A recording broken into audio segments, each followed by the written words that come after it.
Thanks, Scott. Yeah, my name is Reg Gupton. I been in business for 45 years, and I sold real estate here in Boulder, Colorado for 20 years, and I've been a trainer and a coach, the coach for the last 10 and the trainer for almost 30 years. And yeah, we were talking about my observation, Scott, that in my coaching practice, I see a number of people who get the principles, but they have trouble implementing changes in their business or in their lives. And we're talking about what that's about and why I think that's true. Well, I don't think it has really to do with this economy so much as in a stronger economy, the weak can still survive, but in this economy, only the strong can survive, and by that I mean those who are willing to make changes and implement them.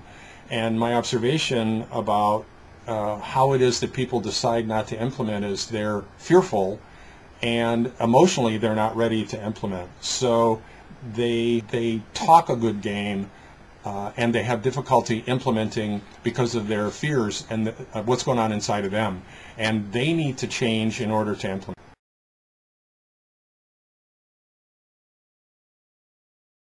Yeah, and it's also habits. The brain is hardwired in terms of reaction to certain things, and people habitually have a way to process information and to act in their business. And they need a new paradigm. They need to change the way they process information and the way they act. And they don't know how to do that, and it's habitual. Absolutely, and I learned about it in 2004 by watching a movie called What the Bleep Do We Know? And that movie is a documentary style movie, and it talks about quantum physics and consciousness and a whole series of other things.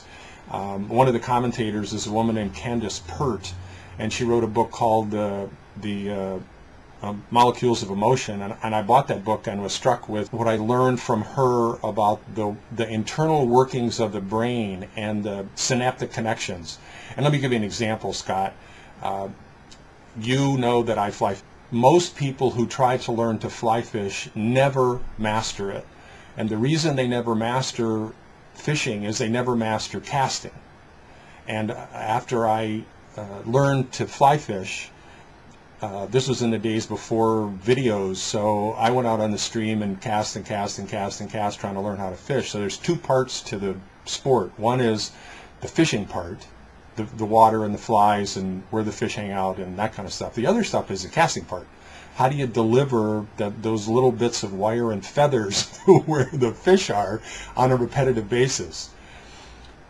And I learned that there's a muscle memory and a muscle motion and synaptic connections in the brain. And here's what I learned. In order to do this well, you need to cast with your arm in the air, flailing a rod around for 30 hours minimum in a very short period of time, so that your brain is then hardwired to make the casting motion. It's just like riding a bicycle. Scott, you ride a bike, right? Okay, when you were a child, when you first learned how to ride, did you ride it once and then not ride for 6 months? Yeah, you're just like me. You got on it and rode every day.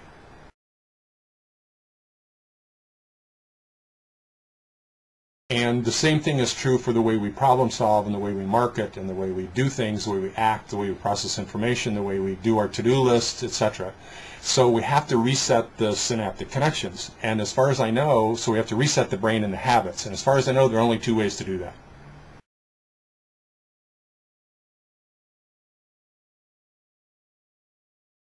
Thank you. Those two ways are with what I call a significant emotional event, an SEE, and that is retreats, workshops, those things where you become emotionally involved in an activity. You can reset the brain in a quick period of time, and that's true for me because I've been driving for decades like you, and I'm a good but aggressive, fast driver, and I drove up to Kimmerer, Wyoming a couple of years ago to do some fishing, and at about 10 o'clock at night I hit a deer. And the good news was that the deer, that I wasn't hurt, because I decided a long time ago living in the Rocky Mountain West that the animal on the road's going to die, not me. So I just grabbed hold of the wheel and hit it, and it damaged my car, and the deer died, and I was okay. But what happened was that traumatic experience reset the synaptic connections about my aggressiveness in driving. So guess what I am now? Less aggressive.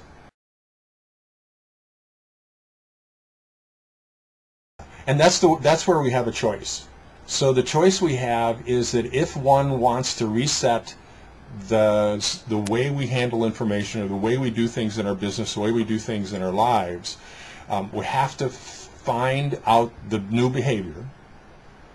Then we have to practice that, repeat that new behavior for hundreds or maybe thousands of times. And in particular, that has to do with sabotage events, where we sabotage ourselves. Because if we have negative self-talk, and we were speaking about this in the meeting this Thursday also,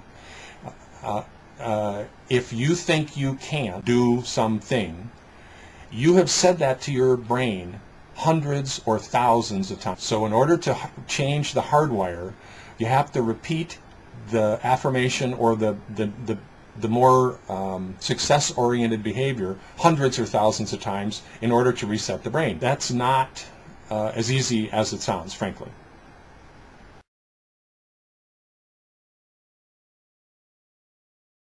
Two components, and I would use a slightly different language, but basically talking to the same thing. First is awareness. You have to know that you're doing something in order to be aware enough to change it. Then the second thing is you have to take some action so that you can change the way your brain is wired. So if you try something, folks, you attempt something and it doesn't work, it's because your brain is hardwired and it's resisting you. The expression "practice makes perfect" is a lie.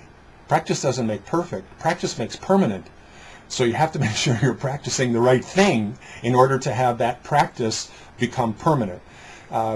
As I shared with you, Scott, I have a set of affirmations, that one of which I got from The Secret, which is one of my favorites, the movie it's been out a couple of years.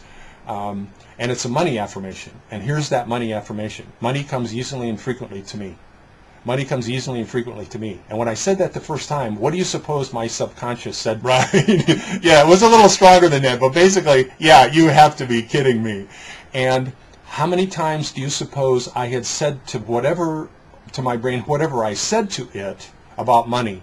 Hundreds of times? Thousands of times? What do you suppose? I mean, I'm 66 years old. My family was a blue-collar family in Detroit, which I've shared with you, and we had a mindset about money. It wasn't that it was easy. So I had to say to myself hundreds, maybe thousands of times, money flows easily and frequently to me. And the way I do that, which I also shared with you, is I have some business cards, like children's flashcards. And written on the back of those business cards are my affirmations, one of which is the money one that I just gave you. And as you also know, I'm a hiker. Some people can sit at their desk and do affirmations. Some people can meditate and do affirmations. Some people can do affirmations in a car.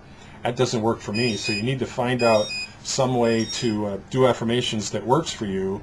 And hiking works for me. So there's some hikes that I take where I'm in nature, I'm at peace, I'm at ease, and I just say the affirmations 15 or 20 or 30 times at a time and shuffle the cards and take the next card out of the deck and move ahead.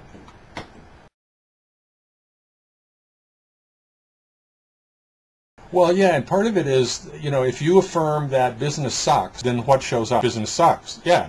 If you affirm that there's an opportunity out there in business and that I can do well even in this situation, I mean, to me, the glass is half full, always.